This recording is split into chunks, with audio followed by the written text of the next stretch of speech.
ಇಲ್ಲಿ ಇನ್ನೊಬ್ಬರು ಪ್ರಶ್ನೆ ಕೇಳಿದ್ದಾರೆ, ರಾಜು ಜಿ ಟಿ ಅಂತ. ಸ್ವಲ್ಪ ದೊಡ್ಡದ ಪ್ರಶ್ನೆ. ಈ ಯುದ್ಧ ತಡೆಯಲು ಕೃಷ್ಣ ಸಮೇತನಾಗಿ ಭೀಷ್ಮನಂತವರು ಸ್ವಲ್ಪ ಪ್ರಾಮಾಣಿಕ ಪ್ರಯತ್ನ ಮಾಡಿದರು. ಆದರೆ ಇನ್ನೂ ಸ್ವಲ್ಪ ಹಿಂದೆ ಹೋದರೆ ಸಮಸ್ಯೆಯ ಮೂಲವನ್ನು ಅರ್ಥ ಮಾಡಿಕೊಂಡ್ರೆ ದುರ್ಯೋಧನ ತನ್ನ ದ್ವೇಷವನ್ನು ಹೆಚ್ಚಾಗಿ ಉಗುಳುತ್ತಿರುವಾಗ, ಅಂದರೆ ಹೊರಹಾಕುತ್ತಿರುವಾಗ ಯಾರಾದರೂ ಉತ್ತಮರು, ಉದಾಹರಣೆಗೆ ವಿದುರ, ಭೀಷ್ಮ, ಇದ್ರ ಬಗ್ಗೆ ಹೇಳಬೇಕಾಗಿತ್ತು ಅಥವಾ ಕೇಳ್ಬೋದಾಗಿತ್ತು. ಅಥವಾ ಯುಧಿಷ್ಠರನಾದರೂ ದುರ್ಯೋಧನ ಬಳಿ ನೀನು ಯಾಕೆ ಇಷ್ಟು ದ್ವೇಷ ಮಾಡ್ತಾ ಇದ್ದೀಯ ಅಂತ ಕೇಳಿ ಅದನ್ನು ಚರ್ಚಿಸಿ ಒಂದು ವೇಳೆ ದ್ವೇಷವೇ ಕೊನೆಯ ಭಾವ ಆಗಿದ್ದರೆ ಅದನ್ನು ಆಗಲಿ ಬಿಡು ಅಂತ ಹೇಳ್ಬೋದಾಗಿತ್ತು. ಯಾಕೆ ನಂಗೆ ಹೀಗೆ ಅನ್ನಿಸ್ತು ಅಂತಂದರೆ, ಇವತ್ತು ಕೂಡ ಜಗತ್ತಿನಲ್ಲಿ ತುಂಬ ಜನ ಇದೇ ಥರ ವ್ಯವಹರಿಸ್ತಾರೆ. ಏನಾದರೂ ಸಮಸ್ಯೆ ಇದ್ದರೆ ಮುಕ್ತವಾಗಿ ಕೇಳಿ ಚರ್ಚಿಸಿ ಅದನ್ನು ಅಲ್ಲೇ ಬಗೆಹರಿಸಿದರೆ ಬಹುಶಃ ಈ ಯುದ್ಧನೇ ಆಗ್ತಿರಲಿಲ್ಲ ಅನ್ನೋದು ಅವರ ಒಂದು ಮಾತು. ಚೆನ್ನಾಗಿದೆ, ಅವ್ರು ಕೇಳ್ತಾ ಇರೋದು ಚೆನ್ನಾಗಿದೆ. ಆದರೆ ಹಾಗೆಲ್ಲ ಆಗಿಲ್ಲ ಅಂತ ಇಲ್ಲ. ದುರ್ಯೋಧನನಿಗೆ ಬುದ್ಧಿ ಏನೂ ಕಡಿಮೆ ಹೇಳಿಲ್ಲ. ಈಗ ನಾವು ಇಲ್ಲಿ ಮಹಾಭಾರತ ರಹಸ್ಯಗಳಲ್ಲಿ ಇಡೀ ಮಹಾಭಾರತವನ್ನೇನು ಹೇಳಿಲ್ಲ. ಅದು ಎಲ್ಲ ಸಂದರ್ಭಗಳಲ್ಲೂ ಅವನಿಗೆ ಬುದ್ಧಿ ಹೇಳೋ ಕೆಲಸ ಮಾಡಿದ್ದಾರೆ. ಭೀಷ್ಮನು ಮಾಡಿದ್ದಾನೆ, ವಿದುರನು ಮಾಡಿದ್ದಾನೆ, ಧೃತರಾಷ್ಟ್ರ ಕೂಡ ಮಾಡಿದ್ದಾನೆ, ಬೇಡ ಬೇಡ ಅಂತ. ಎಲ್ಲರೂ ಬುದ್ಧಿ ಹೇಳುವಷ್ಟು ಹೇಳಿದ್ದಾರೆ. ದ್ವೇಷ ಸರಿಯಲ್ಲ ಅಂತ ಹೇಳಿದ್ದಾರೆ, ದ್ವೇಷ ಅರ್ಥಹೀನ ಅಂತ ಹೇಳಿದ್ದಾರೆ. ಯಾರ್ಯಾರೋ ಋಷಿ ಮಹರ್ಷಿಗಳೆಲ್ಲ ಬಂದು ಹೇಳಿದ್ದಾರೆ ಅವನಿಗೆ. ಗಾಂಧಾರಿ ಹೇಳಿದ್ದಾಳೆ. ಯಾವುದೂ ಕೂಡ ಅವನಿಗೆ ತಿಳುವಳಿಕೆ ಹೇಳದೆ ಅದು ನಡೆದಿಲ್ಲ. ಮೊದಲಿಂದಲೂ ಅವನು ಯಾವಾಗ ಅದು ಅಂತ ಕಾಣಿಸಿಕೊಂಡಾಗಿನಿಂದಲೂ ಅವನನ್ನು ಸರಿಪಡಿಸುವ ಕೆಲಸವನ್ನು ಮಾಡಿದ್ದಾರೆ.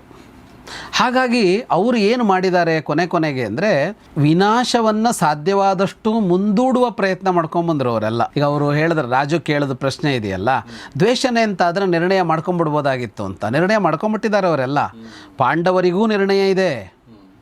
ಪಾಂಡವರಿಗೂ ಇದಲ್ಲದೆ ಬೇರೆ ಒಂದು ದಿವಸ ಯುದ್ಧವಲ್ಲದೆ ಇದು ಬೇರೆ ಏನೂ ಆಗೋಲ್ಲ ಅನ್ನೋದು ಗೊತ್ತಿದೆ. ಅದಕ್ಕೇನೆ ಮೊದಲಿಂದಲೂ ಎಲ್ಲರೂ ಯುದ್ಧದ ಸಿದ್ಧತೆಯಲ್ಲಿ ಇದ್ದಾರೆ. ಒಂದು ದಿನ ಯುದ್ಧವಾದಲ್ಲಿ ಹೀಗೆ ಬೇಕು ಅಂತಲೇ ಎಲ್ಲರೂ ಮಾತಾಡ್ಕೊಂಬಂದಿದ್ದಾರೆ. ಹಾಗಾಗಿ ಇಲ್ಲಿ ದುರ್ಯೋಧನ ಬದಲಾಗೋದಿಲ್ಲ. ಇದು ದ್ವೇಷ ಅನ್ನೋ ನಿರ್ಣಯವನ್ನು ಅರಗಿನ ಅರಮನೆಯಲ್ಲಿ ಸುಟ್ಟ ಸಂದರ್ಭದಲ್ಲಿ ಪಾಂಡವರು ನಿಶ್ಚಯಿಸಿಕೊಂಡಾಯಿತು.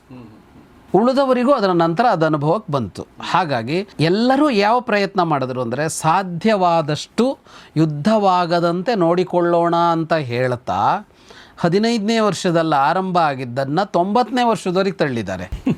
ಸರಿ, 70-75 ವರ್ಷಗಳ ಕಾಲ ಯುದ್ಧ ಆಗದೇ ಇರೋ ಥರ ತಡೆದಿದ್ದಾರೆ ಎಲ್ಲರೂ.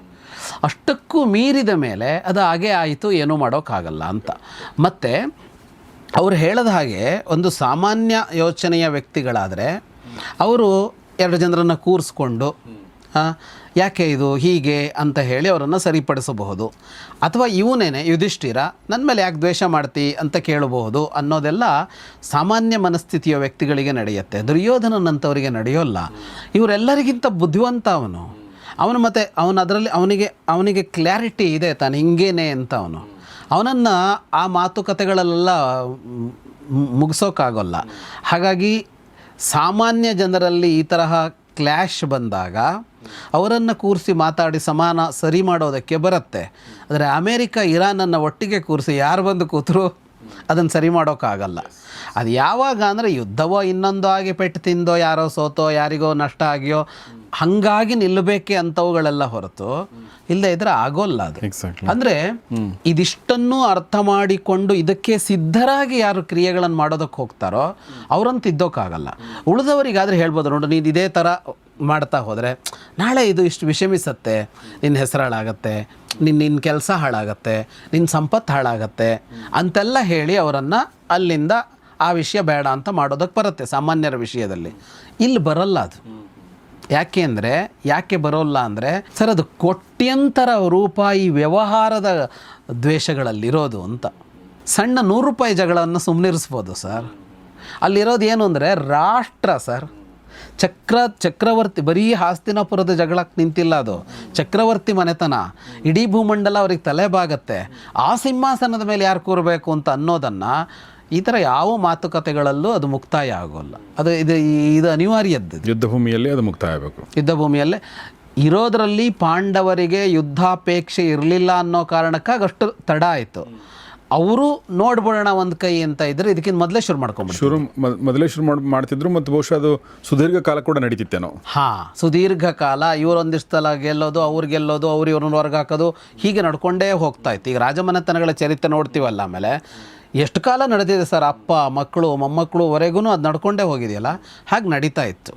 ಅವರಿಗೆ ಯುದ್ಧದ ಆಸಕ್ತಿ ಕಡಿಮೆ ಇದ್ದಿದ್ದರಿಂದಾಗಿ ಪಾಂಡವರಿಗೆ ಅದು ಅಲ್ಲಿವರೆಗೆ ತಳ್ಳಿತು. ಹಾಗಾಗಿ ಇದು ಮಾತುಕತೆಯಲ್ಲಿ ಮುಗಿಯುವ ವಿಷಯ ಅಲ್ಲ. ಅದರಲ್ಲಿ ಎರಡೂ ಇರುತ್ತೆ. ಅಂದ್ರೆ ಒಂದು ಚಕ್ರಾಧಿಪತ್ಯ ಅನ್ನೋದು ಒಂದಾದ್ರೆ, ಇನ್ನೊಂದು ವ್ಯಕ್ತಿ ಕೂಡ ಹಾಗೆ ಎರಡೂ ಸೇರ್ಕೊಂಡಾಗ ಈ ತರ ಯುದ್ಧ ಆಗುತ್ತೆ. ಈಗ ಟ್ರಂಪ್ನ ಯಾರು ಮನವೊಲಿಸಕ್ಕೆ ಸಾಧ್ಯವೇ ಇಲ್ಲ ಅಲ್ವಾ? ಟ್ರಂಪ್ ನೀವು ಮಾಡ್ತಾ ಇರೋದು ಸರಿಯಲ್ಲ, ಇಡೀ ಜಗತ್ತು ಇದರಿಂದ ತೊಂದರೆಗೊಳಗಾಗ್ತದೆ ಅಂತ ಯಾರು ಆತನಿಗೆ ಹೇಳಕ್ ಸಾಧ್ಯ ಆಗಲ್ಲ. ಸೊ ಹಾಗೆ ಅಲ್ಲಿ ಹೆಂಗೆ ಹೋಗುತ್ತೆ ಅಂದ್ರೆ ಸರ್, ಅವಾಗ ಇರಾನನ್ನು ಸುಮ್ಮನಿರಿಸಿ ಅಂತ ಹೋಗ್ತಾರೆ. ಇರಾನು ಅಂತಲ್ಲ, ಅವ್ರು ಯಾರ ಮೇಲೆ ದಾಳಿ ಮಾಡಿದ್ರು ಅವ್ರು ಯಾಕೆ ಸುಮ್ಮನಿರ್ಬೇಕು ಅನ್ನೋ ಪ್ರಶ್ನೆಗೆ ಒಂದು ಉತ್ತರ ಇರಲ್ವಲ್ಲ, ಇಬ್ರು ಸುಮ್ಮನಿರಲ್ವಲ್ಲ. ಅಂದ್ರೆ ಇವನ್ ಸುಮ್ಮನಿದ್ರೆ ಆಗತ್ತೆ ಅಂತ, ಟ್ರಂಪ್ ಸುಮ್ಮನಿರಲ್ಲ. ಆಮೇಲೆ ಈ ದುರ್ಯೋಧನ ಯಾಕೆ ಹೀಗೆ ಅಂದ್ರೆ ಈ ಚಕ್ರಾಧಿಪತ್ಯ ಬಿಟ್ಟು ಕೂಡ ನೀವು ದುರ್ಯೋಧನ ಯಾಕೆ ಹಿಂಗೆ, ಟ್ರಂಪ್ ಯಾಕೆ ಹಿಂಗೆ ಅನ್ನೋ ಪ್ರಶ್ನೆಗೆ ಉತ್ತರನೇ ಇಲ್ಲ, ಉತ್ತರ ಇರಲ್ಲ. ಅವ್ರು ಹಂಗೆ ಅಷ್ಟೇ ಮುಗೀತಲ್ಲಿ ವಿಷಯ. ಅದು ನಾವು ಅನಲೈಸ್ ಮಾಡೋತಾ ಕೂತ್ಕೋಬಹುದು, ಬಿಟ್ರೆ ಅದಕ್ಕೊಂದು ಪರಿಹಾರ ಹಿಂಗೆ ಇರೋದ್ರಿಂದ ನಾವು ಹಿಂಗೆ ಹೇಳಿದ್ರೆ ಹಿಂಗೆ ಆಗುತ್ತೆ ಅನ್ನೋದಿಲ್ಲ. ಸರಿ, ನಮ್ಮ ಸುತ್ತಮುತ್ತಲೇ ಈ ಥರದವ್ರು ಕಾಣ್ತಾರೆ ಸರ್, ಬರೀ ಇಂಥದ್ದು ಅಂತಲೇ ಅಲ್ಲ. ಕರೆಕ್ಟ್ ಸರ್, ಅವ್ನು ಯಾಕೆ ಹಂಗೆ ಅಂತ ನಮಗೇನು ಅರ್ಥ ಆಗಲ್ಲ. ಅದು ಅವನೇ ನಷ್ಟ ಮಾಡ್ಕೋತಿರ್ತಾನೆ, ನಮಗೂ ನಷ್ಟ ಮಾಡ್ತಿರ್ತಾನೆ, ವ್ಯವಸ್ಥೆಗೂ ನಷ್ಟ ಮಾಡ್ಕೊಳ್ತಾರೆ, ಸಂಸ್ಥೆನೋ ಇನ್ನೊಂದೋ ಏನೋ ಮಾಡ್ತಾ ಇರ್ತಾನೆ, ಅವನಿಗೂ ಲಾಭ ಆಗಲ್ಲ. ಅವ್ನಿಗೆ ಎಷ್ಟು ಒಳ್ಳೆ ಮಾತು ಹೇಳಿ ಅವ್ನು ಬದಲಾಗ್ತಾನ. ಅವ್ನು ಯಾಕೆ ಹಾಗೆ ಅಂತ ನಾವೆಲ್ಲ ನೀವು ಹೇಳ್ದಂಗೆ ವಿಮರ್ಶೆ ಮಾಡ್ಕೋಬೋದೇ ಹೊರತು ಅವ್ನು ಇರೋದೇ ಹಾಗೆ ಅನ್ನೋದೇ ನಿರ್ಣಯ ಆಗುತ್ತೆ. ಕರೆಕ್ಟ್. ಇನ್ನೊಂದು ನನಗೆ ನಮ್ಮ ರಿಟೈರ್ಡ್ SP ಉಮೇಶ್ ಸರ್ ಮೊನ್ನೆ ಹೇಳ್ತಿರ್ಬೇಕಾದ್ರೆ ಅಂದರೆ ಒಂದು ಉದಾಹರಣೆ ಹೇಳ್ತಾ ಇದ್ರು ಅವರು. ಅಂದರೆ ಮುಸ್ಲಿಂ ಅಂಡರ್ವರ್ಲ್ಡಲ್ಲಿ ಅಂದರೆ ಅಲ್ಲಿ ಏನು ಜಗಳಗಳು ಕದನಗಳು ಈ ಥರ ಆದಾಗ ಅಲ್ಲಿನ ಮೌಲ್ವಿಗಳು ಅವ್ರನ್ನ ಕರೆದು ಕೂರಿಸಿ, ನೋಡ್ರಪ್ಪ ಹಿಂಗೆ ಮಾಡೋಕ್ಕೆ ಹೋಗ್ಬೇಡಿ, ಏನೋ ಆಗಿದ್ದಾಯಿತು, ಅವ್ನು ನಿಮ್ಗೆ ಹೊಡೆದಿದ್ದಾನೆ, ಈಗ ನೀವು ಅವನಿಗೆ ಹೊಡೆಯೋಕ್ಕೆ ಹೋಗಬೇಡಿ, ನೀವು ಅವ್ನಿಗೆ ಹೊಡೆದ್ರೆ ಅದು ಹಂಗಾಗುತ್ತೆ ಹಿಂಗೆ ಅಂತ ಮನವೊಲಿಸಿದ್ರೆ ಒಂದಷ್ಟು ದಿನಗಳು, ಒಂದಷ್ಟು ತಿಂಗಳುಗಳು, ವರ್ಷಗಳ ಕಾಲ ಆಲ್ಮೋಸ್ಟು ತಣ್ಣಗೆ ಸುಮ್ಮನೆ ಇರ್ತಿದ್ರಂತೆ. ಅವರು ಅದನ್ನು ಹೇಳಿದ್ದು 2-3 ಸಲ ಆ ಥರದ ವಿಚಾರಗಳು ಬಂದಿದೆ. ಮೌಲ್ವಿಗಳು ಹೇಳಿದರೆ ಅದು ಅಂದರೆ ಒಂದು ಹಂತಕ್ಕೆ ನನಗೆ ಹಿಂದೂಗಳಲ್ಲಿ ನಾನು ಸುಮ್ಮನೆ ಕುತೂಹಲಕ್ಕೋಸ್ಕರ ಅನ್ನಿಸ್ತು ನನಗೆ, ನಾನು ಹೇಳಿದೆ, ಅವ್ರಿಗೂ ಅನ್ನಿಸ್ತದು. ಹಿಂದೂಗಳಲ್ಲಿ ಆ ಥರ ಆಗ್ತಿರಲಿಲ್ಲ ಅಂತೆ. ಯಾಕೆ ಅಂತಂದರೆ ಹಿಂದೂಗಳಲ್ಲಿ ಕಾಸ್ಟ್ ಬೇರೆ ಬೇರೆ, ಮುಸ್ಲಿಮ್ಸ್ ಅಂದರೆ ಮುಸ್ಲಿಮ್ಸ್ ಅಷ್ಟೇ ಆಲ್ಮೋಸ್ಟ್ ಹೇಳ್ತಿರೋದು. ಇಲ್ಲಿ ಬ್ರಾಹ್ಮಣ ರೌಡಿನ ಅಥವಾ SC ST ದಲಿತ ರೌಡಿನ, ಗೌಡ ರೌಡಿನ ಅಥವಾ ಲಿಂಗಾಯತ ರೌಡಿನ ಗೊತ್ತಿಲ್ವಲ್ಲ, ಯಾರು ಸಮಾಧಾನ ಹೇಳಬೇಕು. ಸೊ ಅದೊಂದು ಕಾರಣ ಇರ್ಬೋದು ಅಂತ ಅನ್ನಿಸ್ತು ನನಗೆ. ಬಟ್ ಆದರೂ ಇದು ನಡೆಯುತ್ತೆ ಸರ್.